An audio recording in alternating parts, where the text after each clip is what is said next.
So tonight we'll be sharing an overview of the application and outline plan and answering your questions. We will start with a presentation and there will be time for questions following the presentation. We ask that you hold your questions until the end of the presentation for the question and answer portion. We will do our best to get to all the questions shared in this meeting, but we do have an end time of 8 p.m. We have a large group this evening. Thank you for all coming out, and we'll do our best to give everyone a chance to ask their questions. Before we begin, I want to take a moment to emphasize the importance of respect in discussions. We recognize that there are different perspectives in the room, and we value each and every voice. This evening, we ask that everyone be considerate of others as we engage in this conversation. We are obligated to host a respectful meeting where all participants feel safe to share their thoughts. Disagreements are natural, but we encourage a spirit of dialogue. We share information about the project. Thank you for your cooperation, and let's get started. I will be leading the presentation this evening, and then we'll be opening up to questions, as I noted. On stage, I am joined by Nora Fraser from Minto, Senior Vice President, Alex Braun from Minto, Vice President of Development, Tom Dvorak from Minto, Development Manager, and Jennifer Duff, an associate with BNA. Supporting the event, you'll see many from our engagement team at BNA. We have Martha, Bridget, and Leah. And Kendall, as you saw coming in, is from Minto. She's a development coordinator. Many of you have attended the 2501 Richmond information session since we first started the plans last November, or previous November 2023, and we've appreciated your participation and commitment to the community. Tonight we'll be walking through the application details that will be moving forward to Calgary Planning Commission. Much of the vision and intent remain the same, with some small revisions that were based off feedback from the City of Calgary. Many of you have joined us before, but I'll take a moment to share background about Minto again. Minto is a division of the Minto Group, which was established in 1955 by four brothers. Minto is a family-owned, fully integrated real estate development, construction, and management company with operations in Ottawa, Toronto, Calgary, Vancouver, and the United States, and has designed and constructed over 100,000 homes. An industry leader, Minto is known for high-quality and sustainable urban developments. Minto expanded to Calgary in 2012. 12 years later, Minto Communities Calgary has 9 projects at various stages of planning, design, and construction, and over 60 employees. While I can appreciate that many of you have been involved in one or more of our previous events, I will, for the sake of any new attendees, provide some general information which you may have heard before. Minto purchased the 2501 Richmond site in March of 2023 and launched the project website shortly after. Work started on the land use application. The site is identified as a comprehensive planning site in the Westbrook Communities Local Area Plan, which means that a master concept plan was required to support the land use application. The application was first submitted to the city on November 15th, 2023. At that time, we invited community members to attend public information sessions at the end of November to learn more about the application. Once an application is submitted, it undergoes city technical review and public circulation. Our project team also received comments directly from the community, and we officially received the city's comments on February 8th, 2024. With the city's comments and public feedback, the team decided to host additional engagement sessions on public realm topics, and a series of meetings were held in spring of 2024.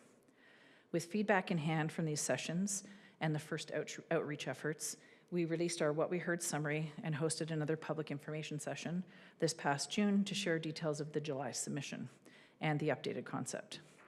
The concept saw a reduction in the total density and changed the configuration of the site, proposing 4 direct control districts, and we shared an outline plan. If this term is new to you, it is a more detailed parcel plan and identifies public roadways, development parcels, park sites, pathways, and sidewalks. The plan was resubmitted in July 2024. Since this time, the application underwent another round of technical review and public circulation. In September 2024, the city issues its second detailed review or round of comments that we were required to respond to. Following the second detailed review, our team made updates to the application and resubmitted it again in October. Many of you joined us on November 5th, 2024, to learn about the October application. Tonight, we will share more information about what has changed since October. Looking ahead, we are scheduled to attend the February 27th Calgary Planning Commission meeting. And tonight, we are pleased to share the details of the application package that will proceed to Calgary Planning Commission. The application and outline plan are very similar to what we shared in November, with minor edits being completed based on further technical review. For those interested, Calgary Planning Commission is a committee appointed annually by City Council. It comprises volunteers in a number of different sectors within land development. There could be planners, architects, commercial land developers, and community members on that commission.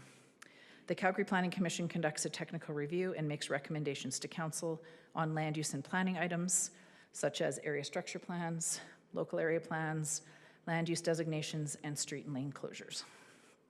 The meetings of the Calgary Planning Commission are held in public, but they are not public hearings. The recommendation of the Commission relating to land use planning policy or redesignation are directed to Council for decision. City Council is the body who holds public hearings on applications, which we anticipate this application will be held on April 8th of this year. So since we first shared the plan in November 2023, we've heard thoughtful feedback from the community. This feedback has been documented and shared with the city. We have done our best to respond to the technical questions posted, and we hope this evening's presentation continues to answer questions about the application. While we don't anticipate we're changing your opinions on the project, we do want to ensure that the technical aspects of the proposal are understood by the community. There has been a lot of discussion on the project, and we're happy to provide as much clarity as possible this evening. I will start by sharing what we've heard through participation, which includes the following feedback. Generally, the proposed land use is seen as out of character and too intense for the site. Comments related to traffic and the impacts the proposed density would have on the area roads. Participants wanted to understand how the proposed development impacts existing services in the area. Concerns with the proposed open space and the change in use at the site. Some have also expressed concerns about the proposed location of park space in the northwest corner. Our treatment of the site edges is very important and should be thoughtfully considered.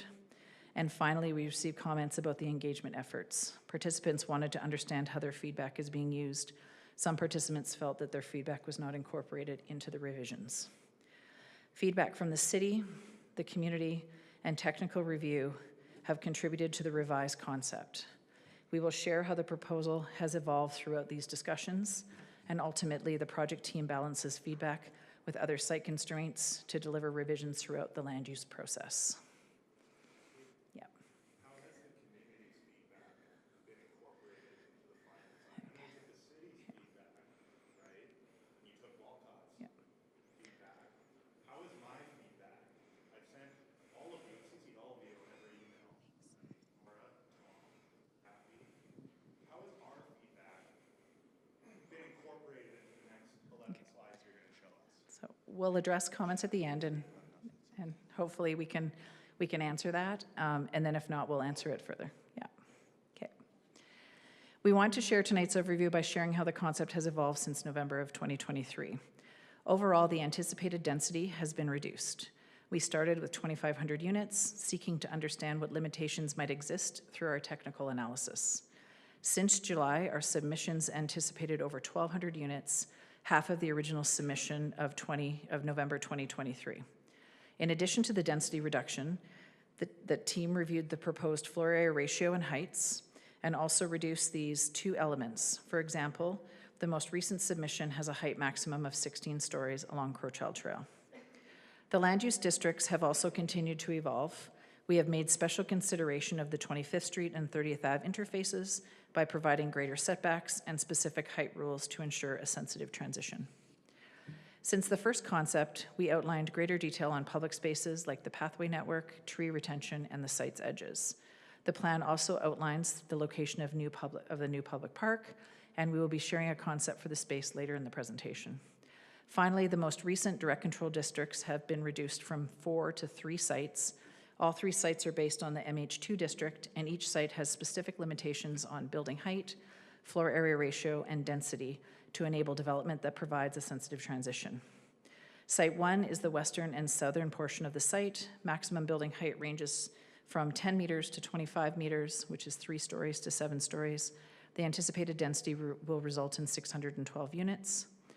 Site 2 is the southeast portion of the site, maximum height range from 21 meters to 25, so 6 to 7 stories. The anticipated density will result in 126 units. Site 3 is the northeast corner. This site is along Crowchild Trail and has the tallest maximum height range of 6 meters to 50 meters, so 1 story to 16 stories. The anticipated density will result in 494 units. You might be curious as to what an outline plan is. An outline plan shows block pattern, roadways, and open spaces in an area and is established to bridge the process between high-level policy documents, like the Westbrook Local Area Plan, and the planning applications that follow, development permit, subdivision, etc. Outline plans are typically processed together with a land use amendment and allow the city to place conditions on the plan that will follow the project into future planning phases. The total site area is approximately 11.49 acres. Through subdivision, a total of 1.15 acres is owed in municipal reserves.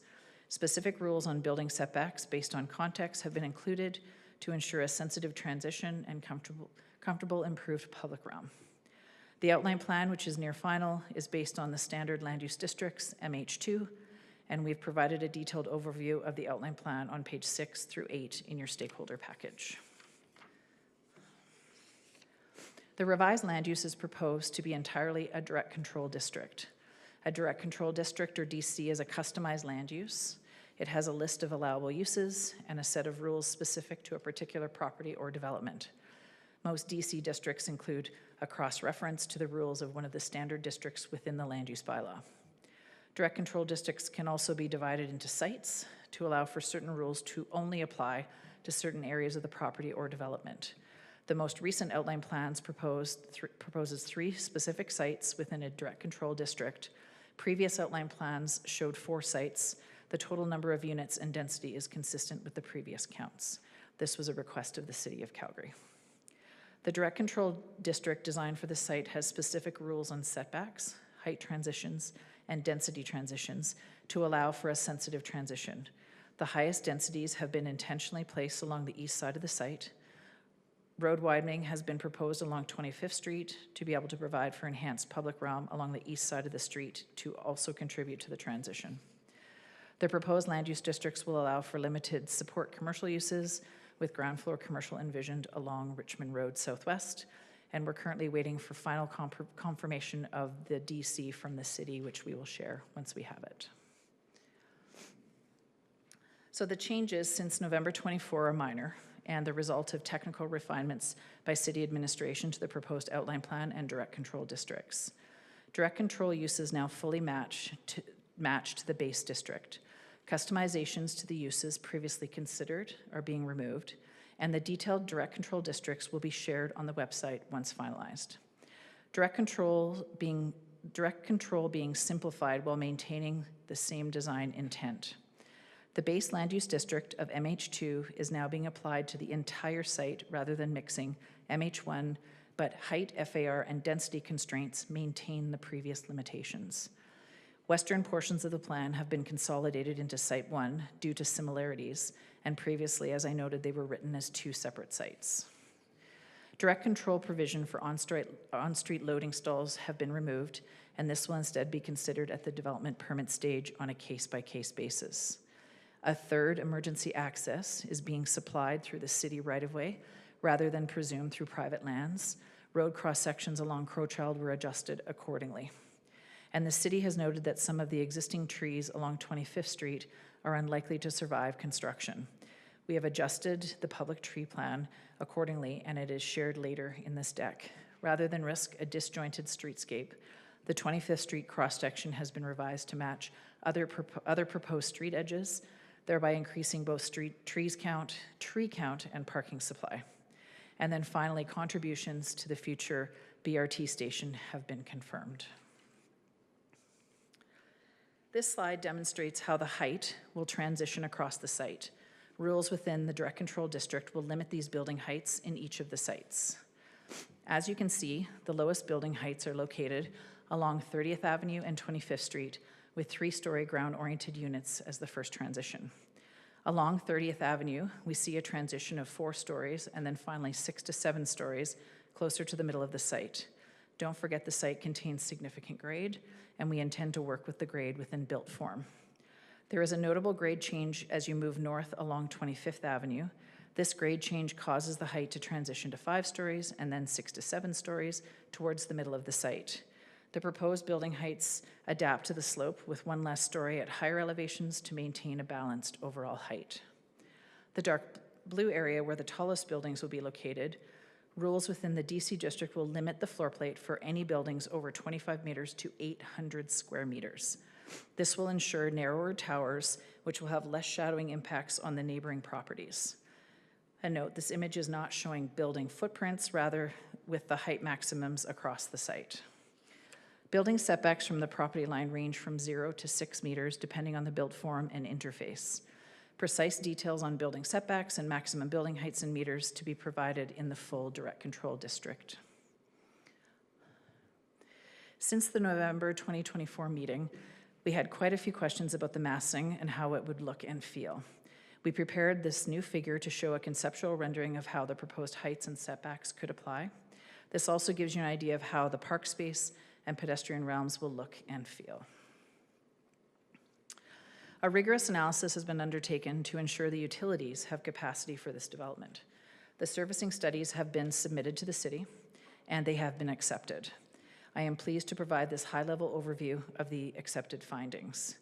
We have shared the findings of our studies since November 2023. This overview is consistent with what we have shared at previous meetings. The detailed sanitary servicing study can be found on our website and has been posted since December. Overall, the conclusions resulted in identifying that the existing utility capacity can support the proposed development. There are several tie-ins that this development will require, and phased upgrades to the sanitary lines will be needed for full build-out, and this will be at the expense of Minto. For water, multiple connections will be made to the water network rather than single connections. Locations of the connections are detailed in the outline plan.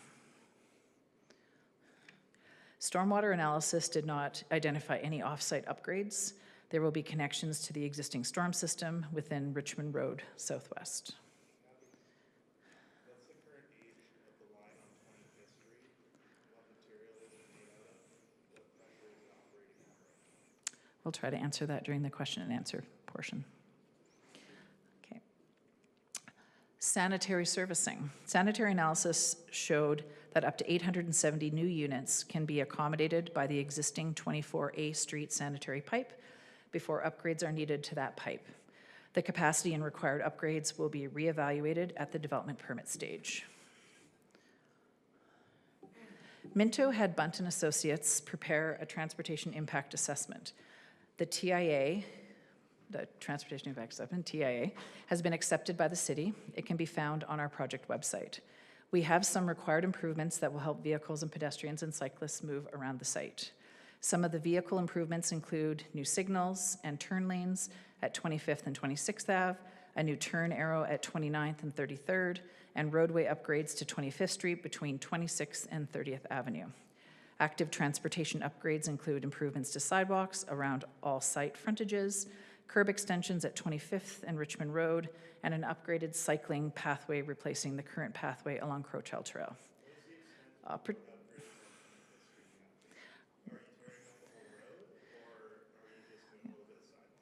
We'll answer that during the question and answer portion.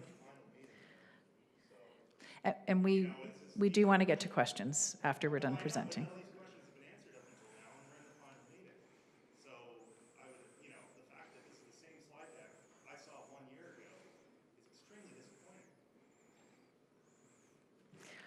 Opportunities exist around shifting the BRT platform closer to the site, and there is a desire for a pedestrian crossing to the east side of Crowchild. At this time, one is not proposed, but will continue to be part of the discussion in the future. A total of 1.15 acres is owed in municipal reserves from the redevelopment of the site. We have proposed a consolidated municipal reserve dedication in the northwest corner with frontages against both 25th Street and Richmond Road Southwest. The park will be owned and maintained by the City of Calgary after construction. We heard feedback relating to the location of the park. Some adjacent neighbors have expressed support for a southwest location. Through the city's process, there was a preference stated for a northwest location. It was determined that public open space located nearest the BRT and commercial uses was the most optimal location. Other design rationale includes the northwest corner is closer to higher density sites, some already existing and others being planned. It has good connections to vehicle and active modes. There's also consideration for other park locations in the community, which includes existing parks west of the site and easily accessed from the southwest corner. And there's technical rationale. The topography at the north site maximizes the usable space, reducing grading issues. The figure on the left outlines the proposed sidewalks and pathway network at the site and demonstrates how pedestrians will be able to move around and through the site. In our last detailed review letter, the city asked for more details on the public tree plan. We shared the proposed public tree plan in November. Since that meeting, the city noted that the trees along 25th Street are unlikely to survive, so we have since updated the plan. Here we have outlined the current public trees and which ones can be retained versus removed. Site landscaping and private trees will be considered at development permit stage based on interface with utilities, right-of-ways, grading, and other site influences. While it is unfortunate that some existing trees will be removed during redevelopment, we want to highlight that we anticipate a significant net increase in the tree canopy on the site through the redevelopment. The city asked Minto to prepare a municipal reserve concept and grading plan. We are pleased to share this concept with you. Ultimately, the city will own and maintain this space.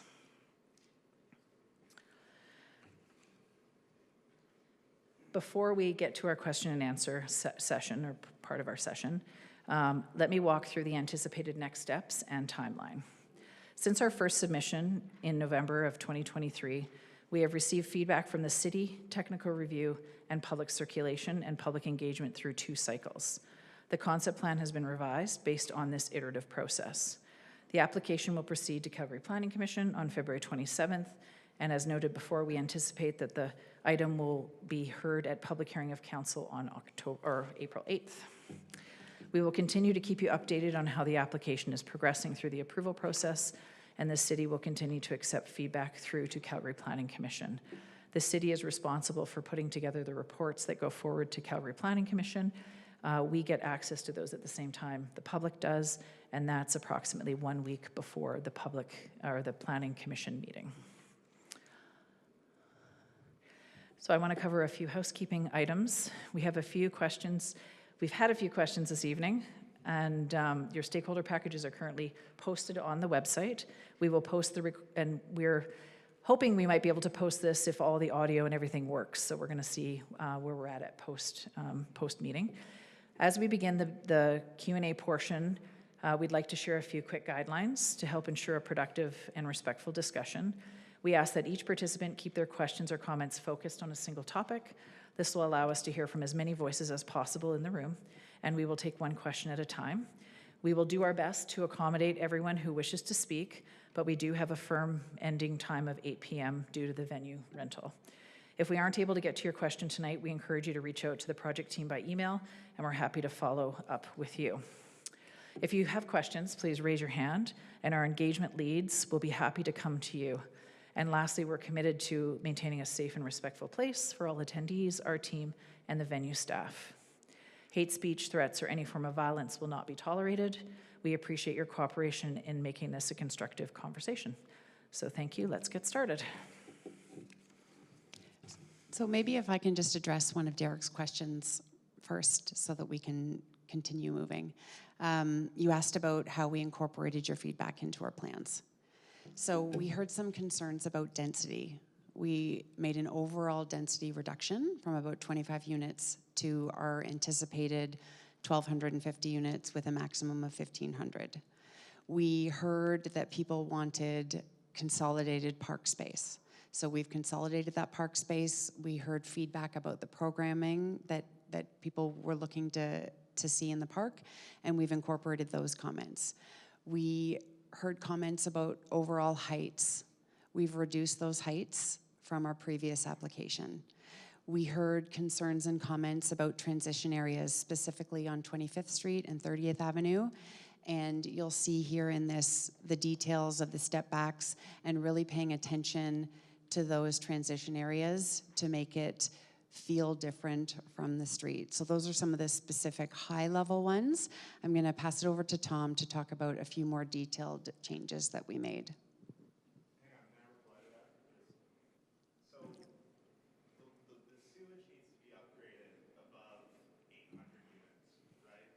Every single recent development in Calgary in recent years is around 40 to 50 units per acre. You guys are at like 130 units per acre. When you submitted a year ago to us, which was offensive to all of us, which is why I have the tone that I do, you were at 2,500 units, which is, I don't know, 200 and something units per acre. That's 5 times over what is a standard development in Calgary, already been at 50 units per acre, right? Respond to the first few questions there. Okay. Just so basically what I'm saying is the community has repeatedly told you, and the Richmond Nob Hill Community Association, who speaks for us collectively, has repeatedly said that the engagement process has been completely lacking. We will not accept more than 50 units per acre, which is about 600 units. You stay below your water line upgrade. You don't have to rip up my entire street and all my neighbor's street all the way from 33rd Ave up to 26th Ave, right? Your entire community engagement can be solved right here. Delete that building in the southwest corner, right? Which goes completely against the whole philosophy of keeping the green space open to the community. You built a courtyard and then you walled it off from the entire community by putting that building there. You could solve your entire community engagement problem right now if you literally just delete that building and that little nub thing sticking out onto 25th Street. Delete that building, get rid of that nub, get below 800 units. You don't have to upgrade the water line. We're all happy. I'm your loudest critic, other than Storm. I will fuck off, right? I will be happy. So, anyways, point is, we have told you what we want. This is not it. None of it has been addressed. Delete that building. Delete that nub coming out. Get off 25th Street. Reduce your density below 800 units. This meeting would be a lot easier, and this entire process would have been a lot easier if you had done that from the beginning. Thank you. Thanks, Derek. And it's certainly something we have heard. We are balancing all feedback. And I understand that people in this room have really strong opinions. People outside the room have very strong opinions.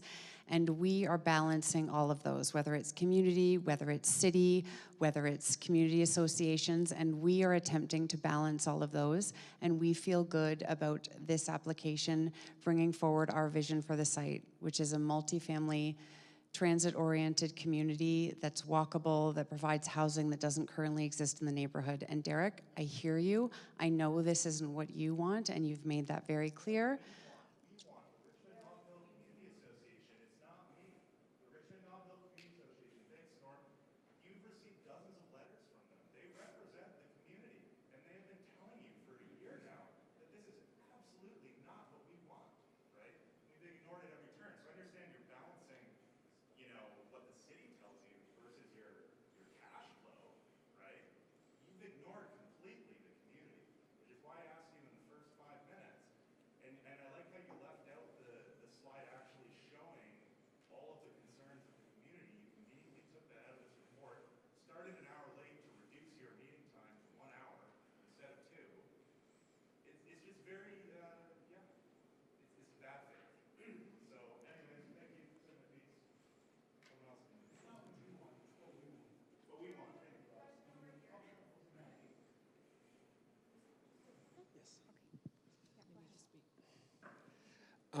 How long do you anticipate 25th Street being dug up for all the connections? And will we get any notice?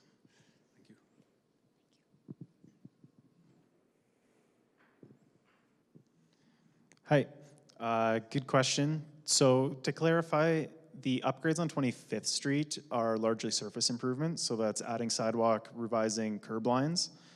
So those disruptions will be very minor and very quick. So those will be over shortly. So we're not proposing to upgrade the undergrounds, which would be larger disturbance. The sanitary upgrade that's proposed is on 24A Street. So that is a short section, so that would be more disruptive. There's less residences on that street, but still those disruptions would be kept to a minimum. That would be a question we'd have to talk to our contractor about. Obviously, we work with experienced contractors that deal with these types of improvements all over the city on a regular basis.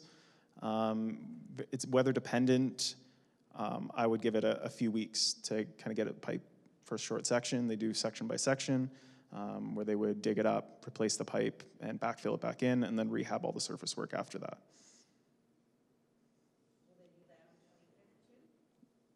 There would be no underground improvements on 25th, so they wouldn't be digging up the street underground, so it would be replacing curb. Correct.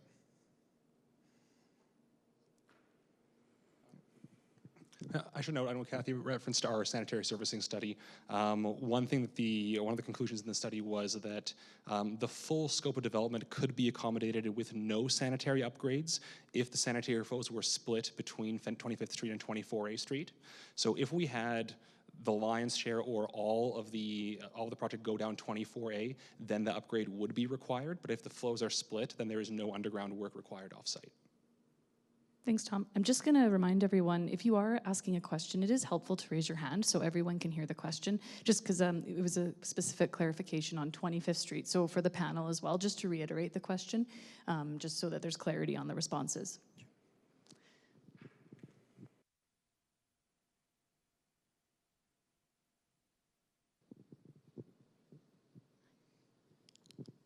Hi. I don't know if this has been answered, but how long from start to finish will the community have to live with what's going on? I know the demolition is taking an extremely long time, but I realize that it's kind of difficult, but they seem to be doing a great job. But I'm just wondering, okay, we've started. When will we be finished, or you be finished? Thank you for that question, and it is a good one. We would look to shorten the time frame that we're under construction by as much as possible. It's not in our best interest to drag out the construction for a longer period of time. To give an exact period of time is very challenging at this point, given needing to get the sales and being able to get all of the approvals for the subsequent buildings to get to construction. That said, we look at each of these parcels on their own, and construction would be largely maintained to those sites at a time, and we would build them sequentially. So we're planning to move through this site as fast as we can to get the development completed.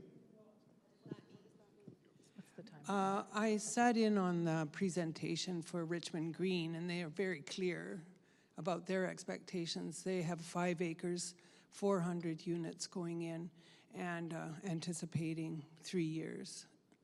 I believe they're set to go. Yeah. Right now, we're planning on a time period of about 5 to 10 years from start to finish of construction. A lot of that's going to depend on the size of the buildings that actually end up going in here. So again, right now we're at a land use stage, so setting the high-level boxes for the maximum build-out of the area. Depending on what actually gets built here, the construction timelines will vary. So at this point, without knowing exactly what the buildings will end up looking like and the scale of the buildings, it's hard to give an exact time frame. Versus some of the other developments in the area that are a little bit further along in their planning process for the individual buildings. Discussions on individual parcels will come as we approach the development permit stage, which comes after land use and goes into more particular details on building site by building site. And that'll look at unit count, size of each building, and other aspects like that, which we'd be able to then comment on construction time frame at that point. Generally, every kind of multifamily building is probably about 18 months to 2 years from start of construction to completion. 4, 6, 8, 10, 12, 14, 16 years. Yes, so we would be looking at this site as multiple buildings going at once, so we wouldn't wait until one building finishes before starting the next one, so we would be overlapping the building construction. All right, we've got a question over here. Alex, this is a quick question related to this. I'm going to have a whole bunch of other questions later on. What is the first phase of this development? There are other developments that are in the community that are actually identifying that your first phase is going to have an impact on their traffic studies and their sewage studies and all that kind of stuff. So can you at least please give us an indication of what your sequencing of the events are? And I will have more questions and more comments later on, as you can and coordination, obviously. Yep, that's a good question. So we're working on details of our first phase right now. So we're planning on the southwest corner, which in this figure with the orientation would be that uppermost building. Oh, sorry, southeast corner, sorry. So right there. So that first building will be our first phase that we're looking at. We are hoping to get a development permit into the city prior to land use. So the city wouldn't be able to release that permit, but we're hoping that that gives a bit more confidence and a bit more visibility into how we see this community shaping up from an architectural point of view prior to this getting to land use. So that would be something that the community would be able to see before we get to land use.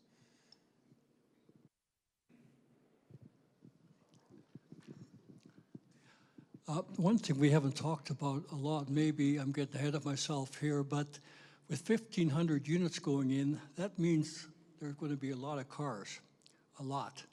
And I don't know to what extent that each unit will have sufficient underground parking. I assume that there's some code requirements for that. But also, we're going to see the requirement for a lot of visitor parking. So that's of concern, and I know you've addressed some of the transportation issues, but only those issues west of Crowchild. Now, what about the issues east of Crowchild? And I'm thinking Richmond Road is going to pick up a lot of additional extra traffic of people wanting to get onto Crowchild, as well as the junction between Richmond Road and 26th Avenue, right across from the school, is going to become problematic. Has any work been done to look at that side of the east of Crowchild to determine what impact that will be? And I've got no idea what kind of impact that will be because, you know, from the Richmond community area, we're looking at increasing the population by what, a third or a half or something like that. So, yeah, if you could address those, I would appreciate it. Thank you. Absolutely. Can you just to the TIA slide that we had, just the improvements. Sorry, I think we're back forward a few pages. Back forward. or forward? 15. Absolutely. So one of the technical studies that we were required to do as an applicant is a transportation impact assessment. So this is something that's conducted by a third-party engineer who's licensed and has a permit to practice in that specialty, and we really rely on their findings on this. The scope of their study is set by the City of Calgary. So this file had a pre-application prior to initial submission, and part of that pre-application is the city scoping these studies. So what the city asked us to evaluate is the intersections that you see on the board here. So where the letter A is at the top of the screen, intersection of 26th Avenue and 25th Street. We also studied some of the intersections along 26th Ave west of there, as well as south towards Richmond Road. So kind of that whole grid that cascades west of 25th Street. We also looked at the node down at 33rd Avenue and 29th Street. And then there was some evaluation work done on the very south end of 25th Street, where there used to be a connection to 33rd Avenue. So to your question around studies for anything east of Crowchild, that was not assigned to our scope. So the city... So one of the notes that the city gave is that they're aware that there are three key east-west arterials here for vehicles. There's 33rd Avenue, the next one being 26th Ave as the flyover, and then the next flyover isn't until 17th Avenue. And so long-term planning and studies for those corridors are in the scope of the city's regional planning, but they were deemed outside the scope of our specific application. But the forecast that we get from the city includes all of that they Correct. Continually update. And so we receive information from the city to put into our model to analyze the intersections you've identified. But within that model, they update with applications that get approved and built. And so it's kind of I'd say a ongoing forecast.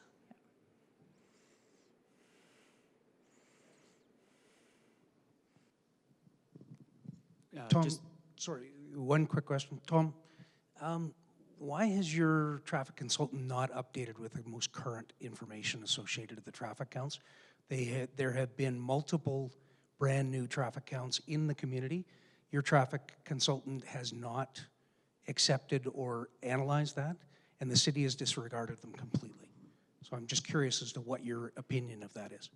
No, it's a great question, Storm. So, and part of that is how did these traffic forecasts get used over time?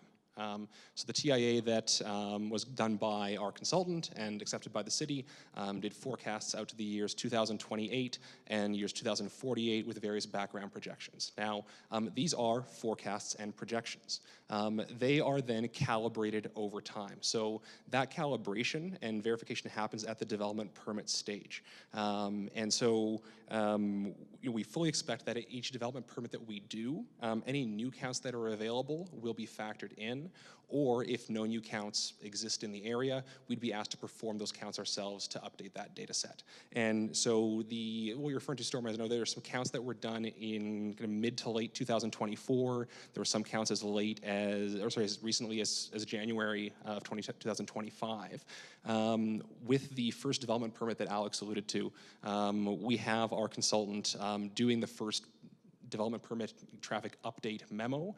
That memo will integrate these recent traffic counts. So when we have that available, that'll be part of our filing to the city, and we will share that.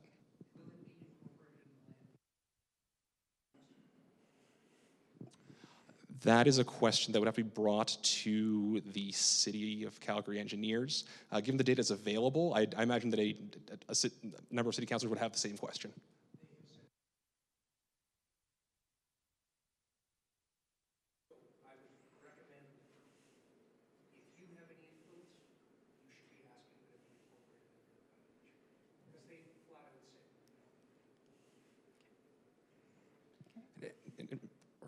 If I may, Storm, one thing I've said in past sessions is we have a very aligned interest in this, all the infrastructure functioning around this community. It is very much in our interest that it's convenient and safe for individuals to get in and get home to their homes, as well as leave to work and enjoy the city of Calgary. And so part of this is not just a compliance component. We generally want this to work. If it's found that some of the warranted upgrades that are flagged on screen are required earlier in the process than was originally forecast, we would want to see those upgrades happen.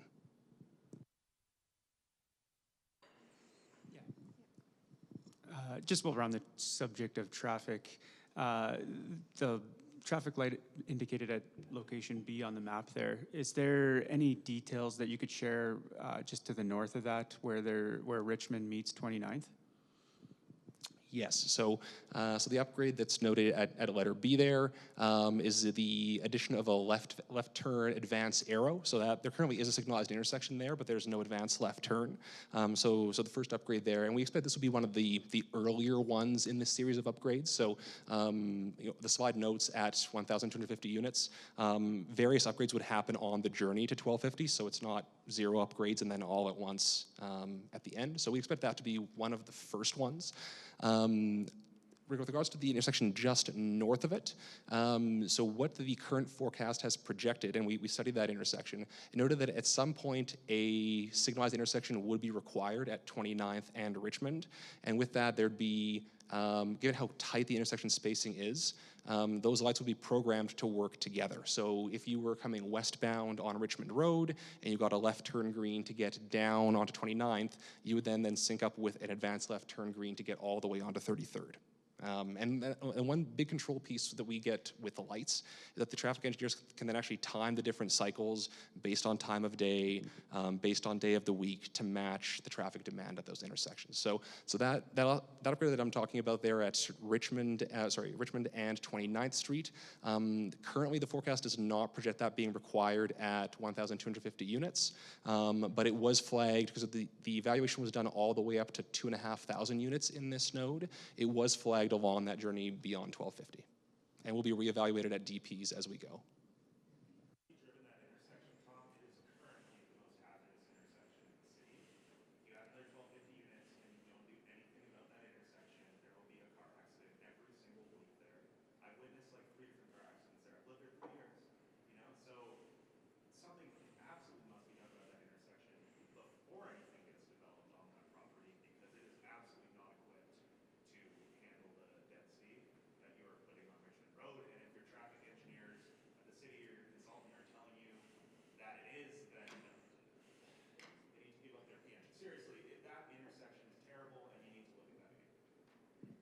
So thanks, Derek. We'll absolutely keep that in mind, and this is where the ongoing calibration comes in. So as I mentioned, this traffic study was not a one and done. It is revisited with each successive phase as units complete on our site, as well as other infill traffic or infill builds in the community.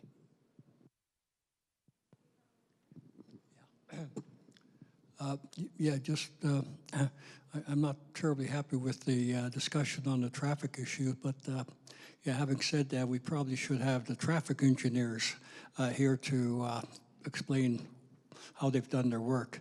But just changing gears for a moment, are there any commercial sites being included in the development, such as restaurants, daycares, and any other types of developments like that? That's a good question, and we've heard a lot of feedback both ways in regards to the community wanting commercial. So currently, right now, the land uses that we've proposed do allow for commercial, but they do not require commercial. The inclusion of commercial in this community would largely be market driven. So if there's a demand from not only our development, but the community around for commercial, and there is a business owner looking for commercial in here, it would be something that we would consider including as part of the development. Again, with the commercial in terms of location of where that would be along the site, it would be intended that if there was commercial, it would be located along Richmond Road in between the park and the BRT station. This is the location of the relocated BRT stop, right here at the end of the cul-de-sac. Thanks, Kathy. And just a housekeeping item, if anybody is uncomfortable raising their hand and asking a question through the mic, you're welcome just to signal to Leah, Bridget, or myself, and we can speak your question as well to the team. But come to you. Oh, thank you. I'm just going to step over here for a sec so I can keep my eye on everybody. Could we just get back to the map of the area with the traffic issues and so on? Oh, just one back. Yeah, thank you very much. You know, this is a gigantic project. I mean, I think we were all floored when we first saw it. I certainly was. And we were asked on our opinions about traffic, particularly because it's one of everybody's biggest concerns. Mm-hmm. I think exclusively in those first meetings, there was one thing that we all agreed on, is that we cannot open 33rd onto 25th and have that flood of traffic coming back into our neighborhood. We've got a nice, quiet neighborhood. People are comfortable walking all over the place. And that, if you were to open 25th off westbound 33rd, that would become a freeway, not for us, but for all those people that live in Killarney that don't want to take the time to get down to 29th and all that bullshit. Excuse me, I'm not going to do that. And to get home. That's going to be the fastest way right through our neighborhood. Along 32nd down 25th, it would be a nightmare. And we were assured in those early days that that's not going to be happening. So, that's fine. Now we take a look at this. It's a significant project by any measure. Thousands of people, thousands of cars.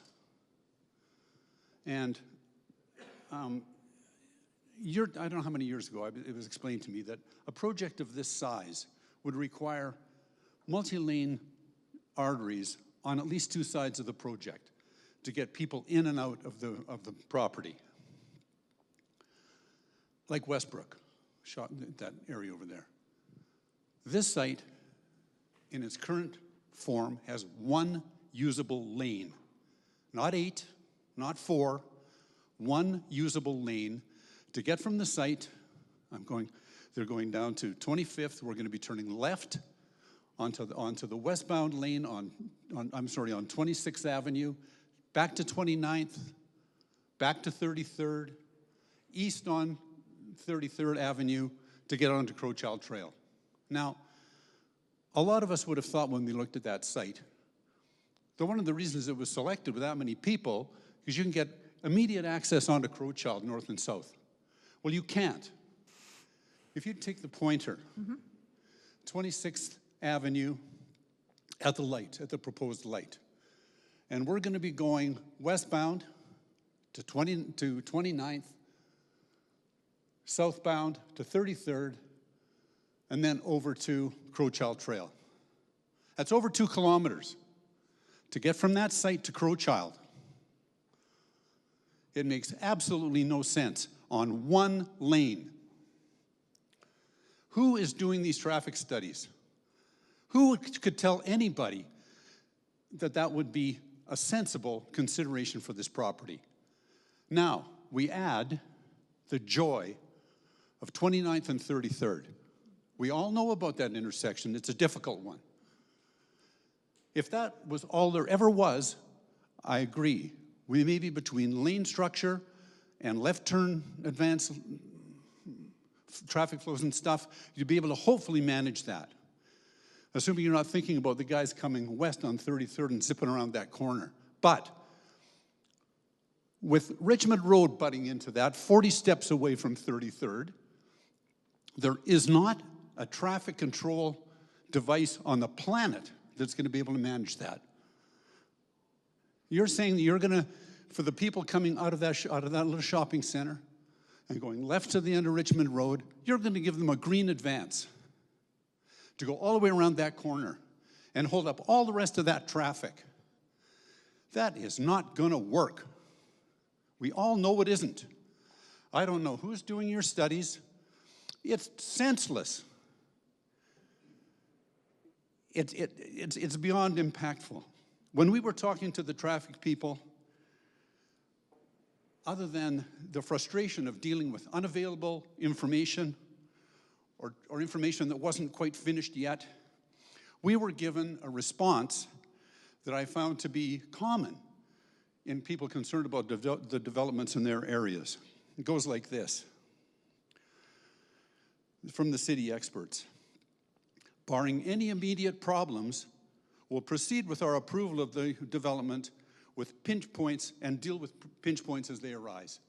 They say, you know what, we aren't sure what's going to be difficult as time goes by. So let's just go ahead, then we'll deal with these little things when they become irritating. We have 2 nuclear pinch points in this map. One of them that I just described to you right now. Am I the only one that goes up Richmond Road to 29th? I don't think so. I go down to 26th right now, and I'm trying to turn west so I can just dawdle along 26th for whatever reason. I've never had a problem. But you know what? Now I get to the stop sign at 26th Street and 26th Avenue. I'm trying to turn west, and there is a constant stream of traffic heading east on 26 in the morning. That wasn't that way 6 months ago or a year ago. It's getting worse all the time. So that is a dreadful thing. The other one is the pinch point right at the A traffic signal there. That one that's going to allow us to have a green advance on 26th West as the only escape out of that property with the thousands of cars, except for the few that are going to turn east there. It is absolutely unmanageable in my opinion, and I'm concerned about it. Now, one of these gentlemen was explaining to me a little while ago that there's been a study done, and they've decided maybe that, you know what, we'll just do a little study and say, what if we open up 25th after all? After all of us making clear that we don't want that to happen. Well, he was saying, you know what, we'll leave it the way it is for right now and irritate everybody in the community at the lack of ability to get out of the neighborhood from now on, and then we'll have a neighborhood vote as to whether or not we should open 25th or not. Well, you know what's going to be going on then? There'll be more voters in that project than there will homeowners right now. It's not going to be our voice that's heard on that decision. It's going to be the people that live there.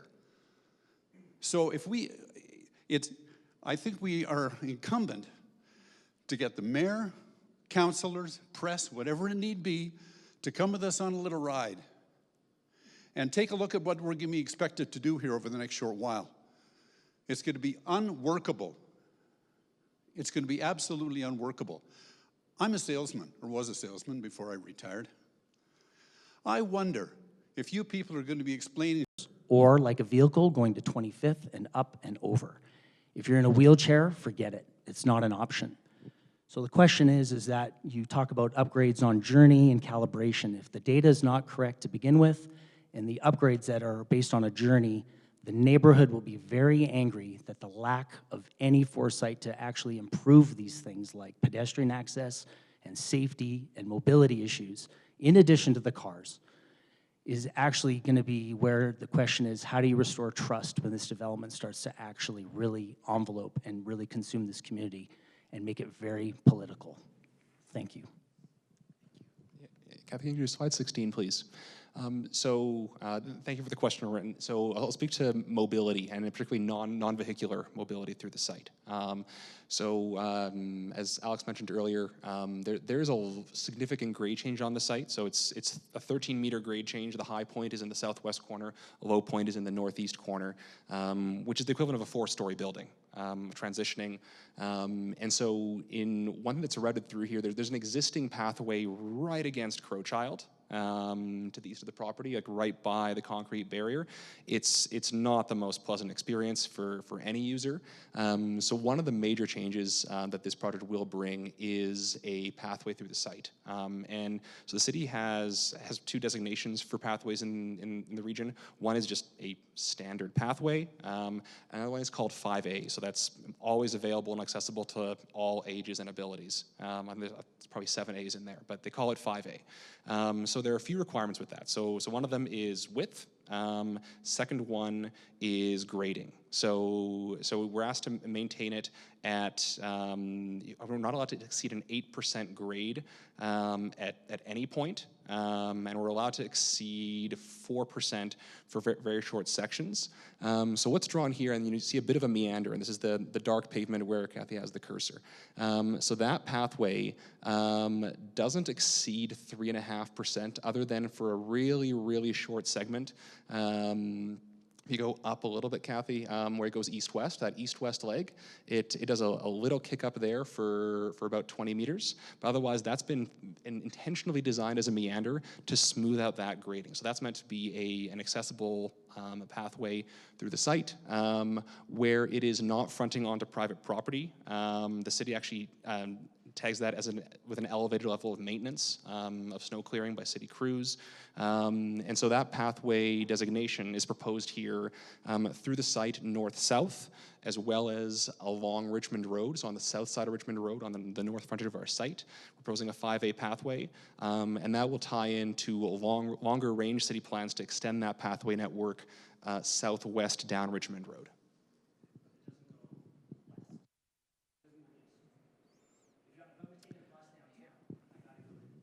You're saying to go northbound and how to get over to northbound.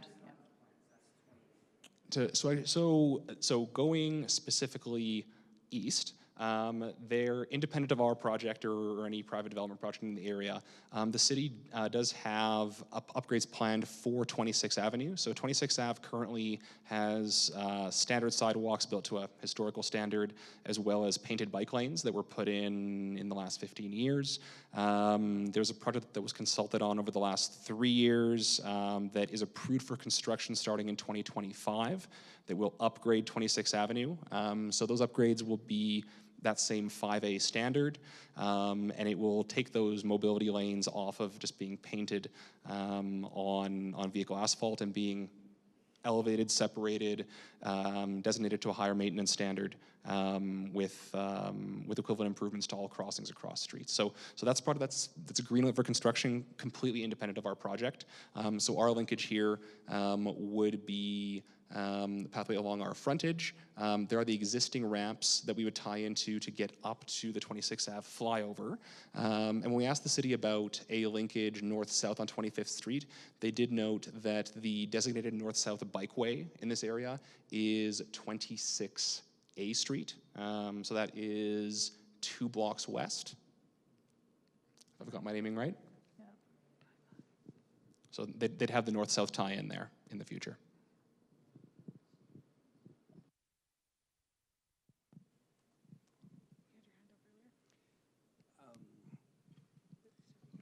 Kathy, I'm sure you guys are cringing every time I get the mic, so I'm gonna try and be brief. The first comment I was gonna make associated to the traffic studies that have been identified by the TIA, it has been identified by our by the community association's independent traffic assessors and engineers, that the data that supports the TIA is false and incorrect. It was information that was actually related to COVID when traffic was down by 15 to 20%. So the foundation of your TIA was based on a traffic count that was erroneous. And so that is the way that the city has, from my perspective, the city has actually been able to justify this position.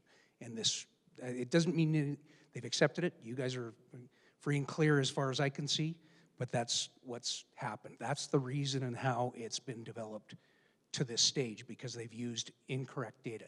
The reason I was asking about using current data is because that will refresh it, and I think you should be insisting on it because it's a project that is going to have an impact on your future sellability of this project. The second comment, that's my issue associated traffic. The one comment I would like to ask Kathy and Nora and Tom, what is the purpose of this meeting? The purpose of this meeting, you are about to put your application, you're about to put a stamp on your application. It's going to Calgary Planning Commission as it stands right now. This session is not intended to get any feedback. You've identified a whole bunch of different things of the things you heard, what you have heard, and what the issues that the community has identified as being wrong with this application. Derek pointed out a couple of times that you're not listening. This session is 3 days before the City of Calgary puts the final report in front of the Calgary Planning Commission. So there are no changes coming at any point during this process. I received this document last night at 8 o'clock at night because I happened to be on your website to determine that there was changes to this application that we as a community were not aware of. You've made changes, you've identified what those changes are, and you have no ambition and no anticipation of listening or changing your application going forward. Is that correct? Thanks for the question, Storm. The intention of tonight was to identify what has changed since November so that when you open the Calgary Planning Commission report and see, for example, there's one less direct control site, you've had it explained to you and you understand what the final, I guess, proposition is before it goes to Planning Commission. We shared the information in advance. We did it in 2 steps. We had our team uploading and others preparing the mail out that you all received. We did that in advance just so you'd have the opportunity to look at the boards ahead of time. So we shared it just so that we could have showed up tonight and shared them after the session. We decided to share them before, but we wanted to make sure that you understood, and I recognize that the plans look very similar, and Nora our biggest change was likely last July, but we wanted to share this information in advance so that you had the information. So Minto in 2501 Richmond will not be making any changes to this proposal at all unless you get rejected by the Calgary Planning Commission or City of Calgary. Is that correct? Nora, do you want to answer that? Yes. This is the application that we are putting forward. We think this is a great community that brings our vision to life within the neighborhood. I know not everybody agrees with that, but that's our intent.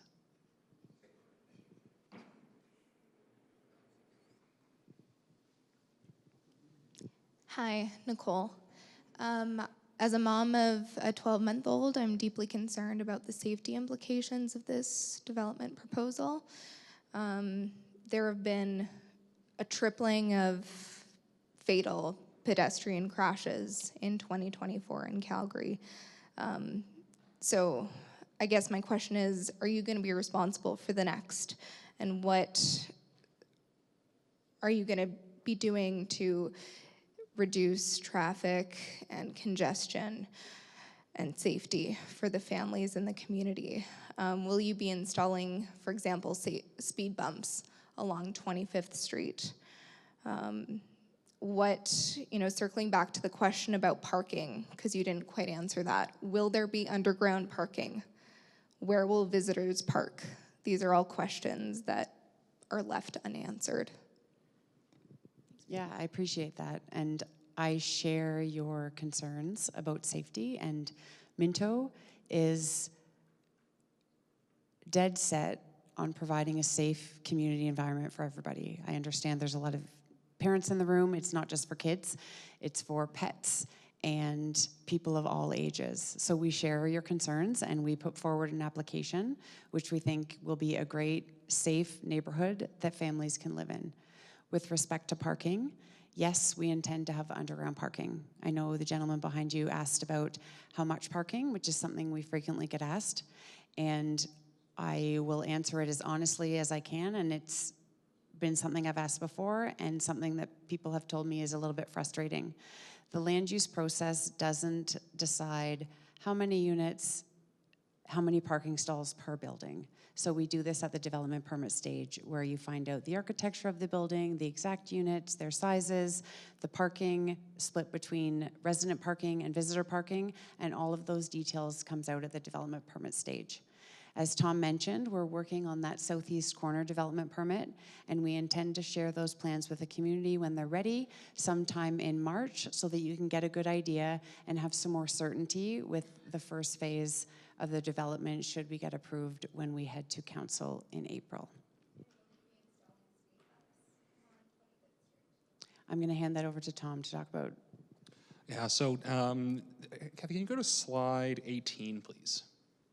Sorry, Tom, can you just reiterate that question, please, for the people in the back? Yes, so the question was around safety measures. Oh, sorry, this is 18 in my deck here. I'm on the wrong one. Sorry. Rendering of the park, probably in your appendix slides. One more. There we go. Okay, thank you. Sorry, the question was around street design and what measures we can put in for safety. So speed bumps in particular are something that the City of Calgary is quite averse to from a road maintenance perspective. So there's a strong preference for horizontal deflection of vehicles rather than vertical deflection of vehicles. So I'll point out a few features here just on the frontage of Richmond Road, and you'll see some of these themes repeated in the intentional street design on all the public streets that we propose under the project. So the first one is bump outs. So wherever we have a driveway crossing, wherever there's an intersection, our aim is to shorten the crossing distance for a pedestrian. So rather than a pedestrian crossing effectively 4 lanes of pavement, being the 2 vehicle parking lanes plus 2 vehicle travel lanes, we're trying to shorten that to be just the vehicle travel lanes. And before a pedestrian enters the street, they're more visible in the driver's field of view as they approach the crosswalk. So that's a design element that you see throughout the project. At the corners, you see a reduction in street parking in exchange, but you do get that shortening of distance and that improved visibility. The second thing is street parking. So cars parked on the street do act as a natural traffic calming element. The introduction of angled parking on Richmond Road in front of the park was very intentional as a traffic calming feature.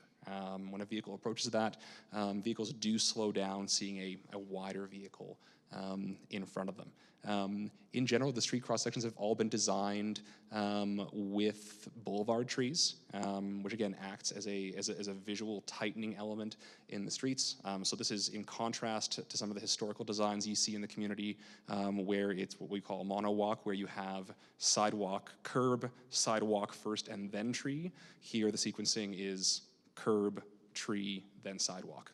So those are very intentional traffic calming elements in the design. Thanks, Tom. Hi, I'm Justin. I actually shared kind of some similar concerns that Nicole just brought up. I have a 1.5-year-old, and road safety is pretty important. And I was hoping to hear some stuff about traffic calming. I'm a little bit of a different direction. With a BRT close by, this kind of seems like this site's being underdeveloped, and the city's put tens of millions into this kind of system, and I'm wondering how much you guys think public transit will be involved with this type of project and the impacts that might have on traffic in the community. Sorry, I also have another follow-up question. I wanted to add on the commercial stuff too. That was brought up earlier as well. Like, why was commercial excluded from this when, we're trying to make a bit more mixed-use communities, and would that have helped alleviate, like people driving to work or anything like that? Yeah, so I'll speak to commercial. So so the land uses that we've applied for, so this is direct control based on MH2, and as Kathy noted, the uses have not been modified. So so MH is a primary residential district with the optionality for commercial. It doesn't, unlike the mixed use districts, it doesn't necessarily require or promote commercial. It's more of an optional add-on. It also restricts certain uses. So there are some commercial uses that you can do in those other districts that you can't in this one. So it's more kind of community focused or retail. What we've seen to date, you know, the sites to the north of us, there's one completed building that had an optionality for commercial on its ground floor. The Cascade building recently completed. That developer chose ultimately to not put commercial on their ground floor and put residential in. There's another proposal on the north side of Richmond Road that uses a mixed use district, but in their first proposal that we've seen, they have not provisioned commercial. And in the commercial demand study that we've done currently, if we were building a building on Richmond Road today as the first phase, that there probably wouldn't be sufficient demand. However, we have envisioned the option for commercial here in a later phase. So as we see a critical mass of demand come in, and I'll come to your BRT question in a moment, with more transit users and more residents in the area, we would hope to see a commercial component and a sufficient commercial demand in the area. With respect to transit, this is a transit-oriented site. You know, the Calgary Transit Plan, they've branded it the Road Ahead. It was approved by council in the last 2 years. There's been a re-emphasis on increasing frequency of transit on primary transit routes. So the BRT system, as you've alluded to, was a significant capital investment by the city. You know, these stations were not upgraded during the initial build-out, but when you go further south down Max Yellow, you see completely separated lanes created for buses, basically from Rocky View Hospital southward. It's a completely dedicated transit way that was done at great expense. And the plan forward is only to increase transit service levels here. And I think this past year we finally got to 10-minute service levels at peak times on Max Yellow, and that trend is only to decrease the service interval between buses. So we would foresee for anyone who is living here and commuting downtown for work or southward to some of the healthcare facilities, we'd expect notable transit ridership. Thanks, Tom. I'm just going to do a bit of a time check, and we're going to get to as many questions before the end of the evening. So if you can, keep your questions to the one topic, and we're going to keep getting through as many people's hands. Hi there, my name is Anna. I own 2 properties in Richmond. I guess I'm just wondering who in the Minto gang lives in Richmond Killarney, and who in the Minto gang is going to move into these properties. I'd also like to know, has Minto ever discussed a buyout of the properties on 25th Street and 30th Avenue, given the anticipated decrease in property values? And I'd also like to talk about something that has not been talked about, is the architectural style of these buildings. We don't want cheap, and we don't want crap. And we want beautiful architecture that adds to the aesthetic appeal of our neighborhood, and we want it to have a defined style, and whether that's mid-century modern or, you know, modern prairie or whatever you're gonna do, define the style so we know what we can expect. Thanks, yeah, thanks for the comment. Kathy, I don't know if you wanted to also kick off with the architectural design discussion. I'll probably put that over to yourselves, because I know you've started to explore that, and then maybe a comment on the other question about the adjacent homes. Yeah, so I'll probably defer the question on adjacent homes, but in terms of architectural style, so as we mentioned earlier, we are currently working on the development permit for the first building, and we absolutely do want to link a consistent style through the site. That's not to say that we want to repeat the same building over and over. That tends to have a pretty detractive look, but so some variation is definitely needed. But yeah, we worked with our architects at length, and we do intend to bring that level of detail to you, including material palettes, colors, shapes, window placements, before this goes to council. So you should see that development permit from us in the next 2 months.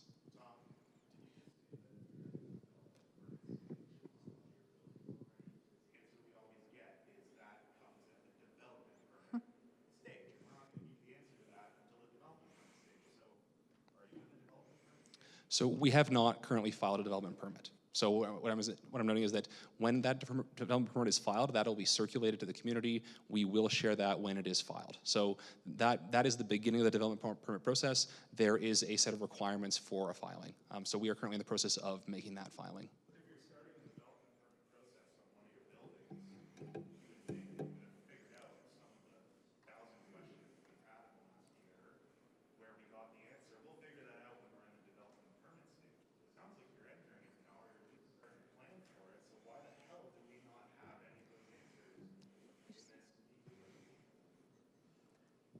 So as I've shared, we will share that development permit filing. It is an aggregation of a number of inputs, but we will share that with you and give you more certainty on a development outcomes here when we have filed that development permit. I think we have a question back here. Yeah, thanks, Tom. Sorry, just one quick follow-up here from these two. Will the units be owned or rentals? And then I'll pass it to this gentleman for a question once we get the response. Thanks. So Minto provides kind of a spectrum of housing, from renters to home ownership, from multifamily to single family. For this project, we envision multifamily, and we envision a mix, and it will be market dependent. So we're looking at all options for rent and for sale. Thanks, Nora. I just have a quick comment on some of the engagement. I think we've all said that we feel like we haven't been engaged. I think I only saw one email come from you guys about this, and I would not have been here today if I didn't get an email from Storm saying this thing's happening right now. I talked to my adjacent neighbors on both sides. They had no awareness of any of this. It does feel a little bit deceitful that or suppressive of opposition of this when there isn't notifications coming out or reminders coming regularly of this. I know they would have all come, but they already had plans tonight, and they had no idea about it until I talked to them today. Sure.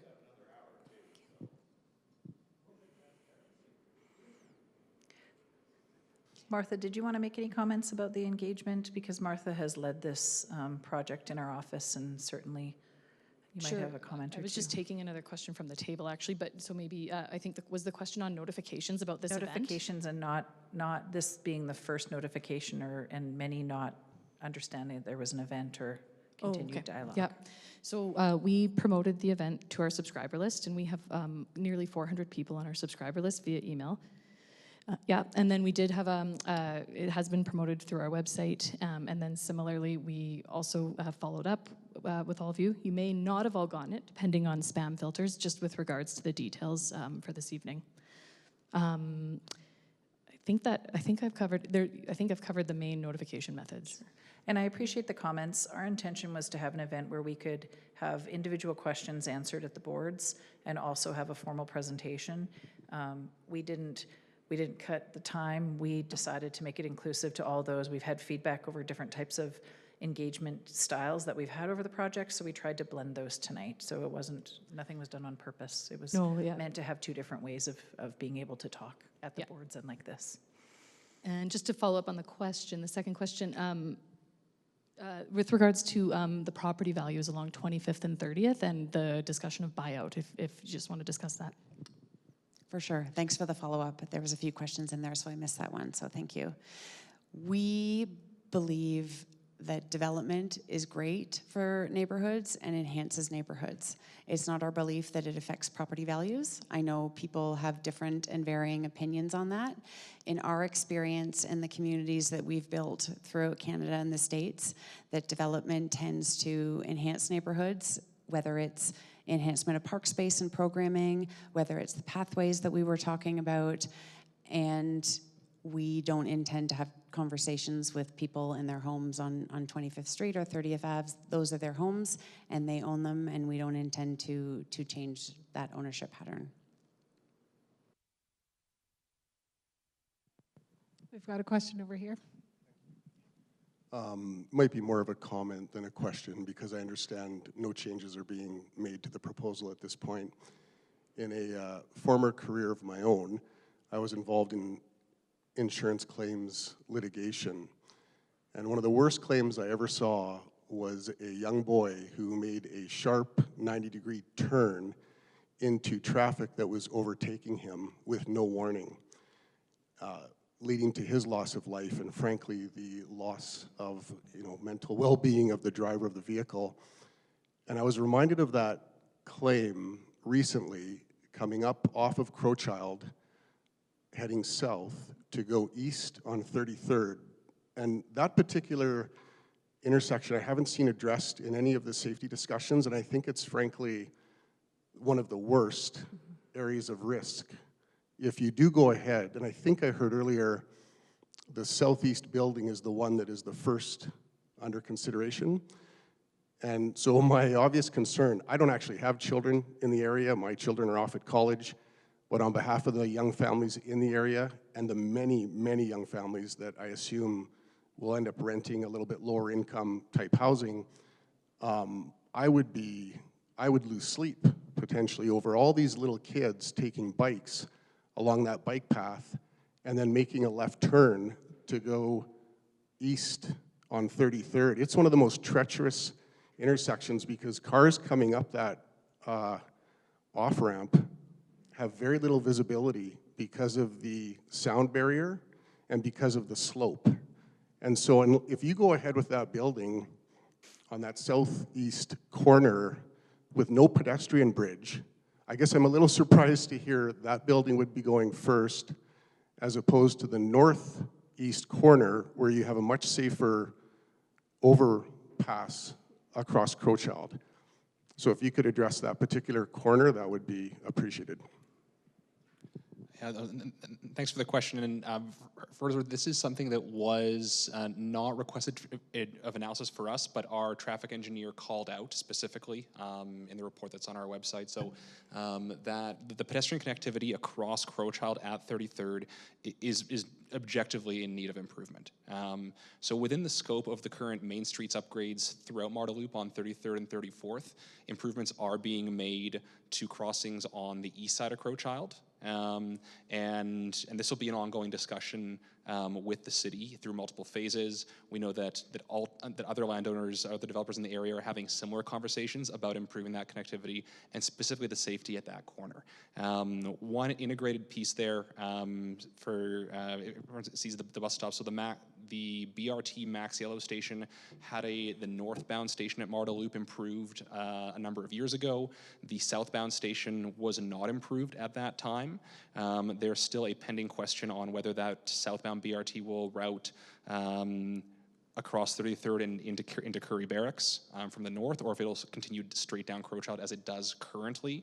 So that decision is to be made, we've been told, in the next 24 months, which will then dedicate a station location, which will then trigger improvements on the west side of Crowchild there. But absolutely, that one is top of mind for us. Just because we're on this slide here, you'll note that the letter H draws a green bridge there. So that's conceptually just mid-block. This is in terms of long-term planning and city policy. There's a city standard in the Calgary Transportation Plan about having a pedestrian or bike crossing across a highway roughly every 400 meters. And the separation between 26th Ave and 33rd is roughly 800. So on a long enough timeline, there is a guiding policy that suggests that a additional crossing should be added probably somewhere around 30th or 29th. But before that, absolutely improvements at 33rd. So please note that concern has not gone unnoticed from our end. It was outside the scope of our initial study, but something that a number of developing landowners in the area have a concern about as well. Okay, I think we have time for one more question. Kathy, it's me again. This site is considered to be a BRT station, transit node, whatever the terminology is. What commitment is Minto making on the parking numbers associated to this? In your direct control document, what number are you committing to in the development of this project? Is it the bare minimum? So the direct control district is customizing the stock land use district in a number of ways. Parking is not one of them. So we are adhering to what's in the stock district, so that provides a range. The minimum we must supply under that in a TOD node is just under 0.5 vehicles per residential unit. So I think it's 0.46875. It's like goes to several decimal places. The maximum we're allowed to build is 1.25 stalls per unit. So that's the range in the stock land use district. We have not sought to modify that at all. What we see in our development elsewhere in the city and what we currently expect here is market demand depending on unit type to be close to 1-to-1, 1 stall per unit. That doesn't give me any indication of what your commitment is to the community on parking. If in general, you're saying 1-to-1, you're obligated to do 0.4675, and you're not making any commitments whatsoever to parking in any of this discussion. And every time I have this conversation, everybody says, well, we'll talk about a development permit. This community needs to have a better understanding of how big the traffic is and how big the parking is. And I think somewhere along the line, you are going to be asked to commit to a number of parking stalls. That's just my comment. Again, I'll go back to my further statement. You're not changing anything, so I'm just getting that message out in front of you now. Okay. You can tell me all the want that it's 1-to-1. Right now, you're only obligated to do 0.4675, which is the number. I appreciate that comment. What I might suggest is I might ask if you folks can just hang at the door. We can, as we take down the materials, we have probably a few extra minutes. You can answer questions on the way out. And then we want to thank you all for coming. And if there's any follow-up questions you have, please feel free to reach out to our engage at Minto site email address. But we will keep you informed once the CPC reports are posted. We'll also post them on our website. And if we have the confirmation from the city on the direct control districts, we'll post those as well. Thank you.